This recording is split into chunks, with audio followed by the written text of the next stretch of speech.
Assalamualaikum warahmatullahi wabarakatuh. Hello everyone, salam sejahtera bagi kita semua. Baik, di sini saya adalah perwakilan dari kelompok 3. Kelompok kami akan membahas tentang materi mengenai etika bisnis dan tanggung jawab sosial perusahaan. Sebelum itu, mari teman-teman mengenali siapa yang akan menjadi presenter materi tersebut. Nah, di sini kalian melihat ada 3 presenter. Presenter pertama yaitu saya sendiri. Halo teman-teman, perkenalkan saya Anita Priyanti dengan NIM 105.721.105025. Presenter kedua yaitu Widya Sartikatar Padang yang berNIM 105.721.104525. Presenter ketiga yaitu Asdiva yang berNIM 105.721.104325. Baik, untuk mengefisienkan waktu, sebaiknya teman-teman simak saja penjelasan materi berikutnya.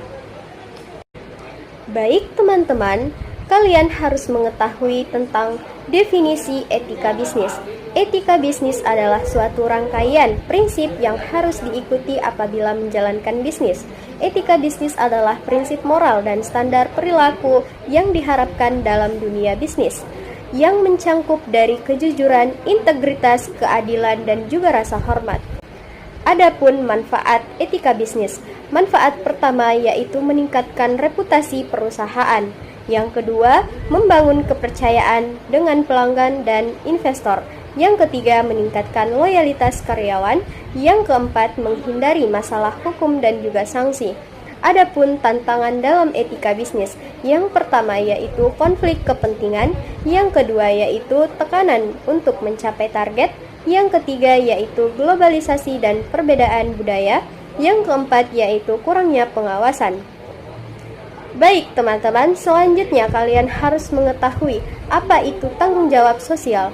Tanggung jawab sosial merupakan suatu pengakuan dari perusahaan bahwa keputusan bisnis dapat mempengaruhi masyarakat, komunitas, dan lingkungannya, dan secara luas meliputi tanggung jawab perusahaan terhadap pelanggan, karyawan, dan juga kreditur. Baik, adapun tanggung jawab kepada pelanggan, di mana tanggung jawab produksi. Produk harus diproduksi dengan keyakinan menjaga keselamatan pelanggan. Label peringatan harus ada guna mencegah kecelakaan karena salah dalam penggunaan dan adanya efek samping. Tanggung jawab penjual, di mana perusahaan tidak melakukan strategi penjualan yang terlalu agresif atau iklan yang menyesatkan. Perlu survei kepuasan pelanggan, di mana pelanggan diperlakukan sebagaimana mestinya. Cara menjamin tanggung jawab sosial kepada pelanggan dapat dilakukan dengan tahap sebagai berikut. 1. Ciptakan kode etik berisi serangkaian petunjuk atau kualitas produk sekaligus sebagai petunjuk bagaimana karyawan, pelanggan, dan pemilik seharusnya dipelihara. 2. Memantau semua keluhan. Hubungi pelanggan apabila mereka mempunyai keluhan mengenai kualitas produk atau lainnya. Cari sumber keluhan dan yakinkan bahwa problem tersebut tidak akan timbul lagi. 3. Umpan balik pelanggan. Meminta pelanggan untuk memberi umpan balik atas barang atau jasa yang mereka beli walaupun selama ini tidak ada keluhan dengan mengirim kuesioner. Cara menjamin tanggung jawab sosial kepada pelanggan. Pemerintah cenderung menjamin tanggung jawab kepada pelanggan dengan berbagai hukum atas keamanan produk, iklan, dan kompetisi industri, yaitu melalui PP tentang keamanan produk. Pemerintah melindungi konsumen dengan memberikan peraturan atas beberapa produk perusahaan. PP tentang periklanan. Pemerintah menciptakan hukum yang melarang iklan yang menyesatkan. PP tentang kompetisi industri. Pemerintah mempromosikan persaingan di seluruh industri karena persaingan dapat menghindari pengguna taktik penjual yang menyesatkan serta praktik monopoli. B. Tanggung jawab kepada karyawan. A. Rasa aman para karyawan. Meyakinkan tempat kerja adalah aman bagi karyawan dengan selalu mengecek peralatan kerja supaya selalu dalam keadaan kondisi layak dan tidak berbahaya. B. Perlakuan layak oleh karyawan lain. Perusahaan bertanggung jawab untuk meyakinkan bahwa para karyawan diperlakukan layak oleh karyawan lain. Isu yang bisa timbul biasanya masalah diversitas karyawan dan pelecehan seksual. C. Kesempatan yang sama. Karyawan yang melamar untuk suatu posisi tidak seharusnya ditolak karena diskriminasi masalah SARA. Cara perusahaan meyakinkan tanggung jawab kepada karyawan. Untuk meyakinkan karyawan bahwa karyawan menerima perlakuan layak, beberapa perusahaan menciptakan prosedur keluhan untuk karyawan yang merasa bahwa mereka tidak diberi kesempatan yang sama. Keluhan ditangani oleh seseorang atau departemen saksi yang ditunjuk perusahaan. Adanya masukan yang dimaksud, perusahaan berusaha memecahkan dan memperbaiki prosedurnya untuk menghindari keluhan karyawan lainnya.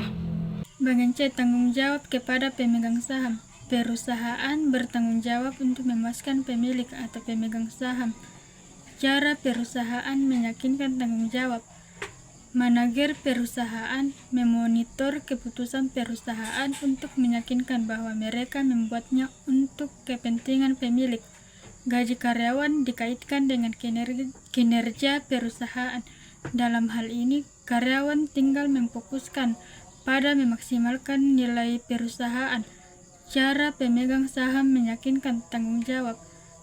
Pemegang saham aktif dalam memengaruhi kebijakan manajemen perusahaan, terlebih ketika mereka tidak puas dengan gaji para eksekutif perusahaan atau kebijakan lain. Pemegang saham yang sangat aktif umumnya investor, institusi yang memiliki sejumlah besar saham.